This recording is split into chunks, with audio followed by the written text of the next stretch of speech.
Premium shot की web series है। इस वेब सीरीज़ का नाम मालकिन भाभी, जिसमें 2 लड़के रहते हैं जो कि रेंट पे रूम लेने आते हैं भाभी के यहाँ। तो जो कि चाय कॉफ़ी उन लड़कों को पिलाती है। तो जो भाभी के बड़े-बड़े चूचे लटके रहते हैं, तो उसी पर उन दोनों का ध्यान रहता है। फिर इसके बाद तो भाभी जो कि पहले रूम में जाती है, तो उनका पति जो कि काम पर से घर पे आता है। घर पे आने के बाद तो कहता है दोनों किचन में रोमांस कर रहे थे। फिर इसके बाद तो जो रूम लिया रहता है, वो अगले दिन चाबी लेने आता है भाभी से, तो उनको चाबी देती है। फिर इसके बाद तो क्या था कि उस लड़के को जो कि अपने रूम में लेके जाती हैं भाभी, और उसको बैठा के उसके हाथ जो कि पकड़ती हैं। फिर इसके बाद दोस्तों क्या था कि वो जो लड़का रहता है, वो अपने दोस्त से कहता है कि यार वो हर बार मुझसे भाभी मेरे गर्लफ्रेंड के बारे में पूछती है। फिर इसके बाद दोस्तों क्या था कि वो लड़का कहता है लगता है मुझसे भाभी पड़ जाएंगी।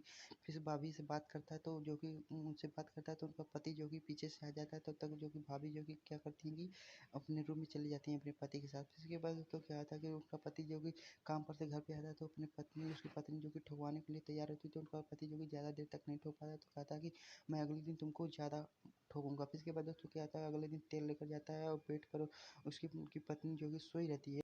फिर अपनी पत्नी की मशीन पर तेल लगाकर खूब ठोकता है, उसकी पत्नी चिल्लाने लगती है। फिर इसके बाद तो अगले दिन क्या होता है कि दोनों जो रूम लिए रहते हैं उनसे जो कि भाभी बतियाती हैं। फिर इसके बाद दोस्तों क्या होता है कि दोनों जो कि कहते हैं अपने ताश खेल रहे होते हैं एक रूम में, तो कहते हैं कि इस रूम का रेंट भी बढ़ा देंगे तब भी हम लोग दे देंगे। फिर इसके बाद दोस्तों उसका पति आता है, कहता है कि मैं रूम का रेंट बढ़ा रहा हूँ। फिर इसके बाद दोस्तों क्या आता है, कहता है मैं 10,000 रुपये बढ़ा रहा हूँ। फिर इसके बाद दोस्तों उसका पति जो रहता है अपने दोस्त से कहता है कि जब से दोनों रूम वाले आए हैं मेरे घर में, तब से मेरे पत्नी का जो कि रूम का बदला लग रहा है। फिर इसके बाद दोस्तों क्या आता है कि उसकी पत्नी जो कि उस किराएदार के साथ बैठ के कहती है मैं तुम्हें कैसी लगती हूँ। फिर वो किराएदार कहता है अच्छी लगती हो। फिर इसके बाद दोस्तों उसकी जो भाभी रहती है कहती है कि मुझे पटा लो। फिर इसके बाद दोस्तों क्या होता है, टेलर में समाप्त हो जाता है। पूरा वेब सीरीज देखने के बाद पता चलेगा कि भाभी जो कि अपनी जो कि रूम वाले से ठोकवा लेती हैं या नहीं ठोकवा लेती हैं।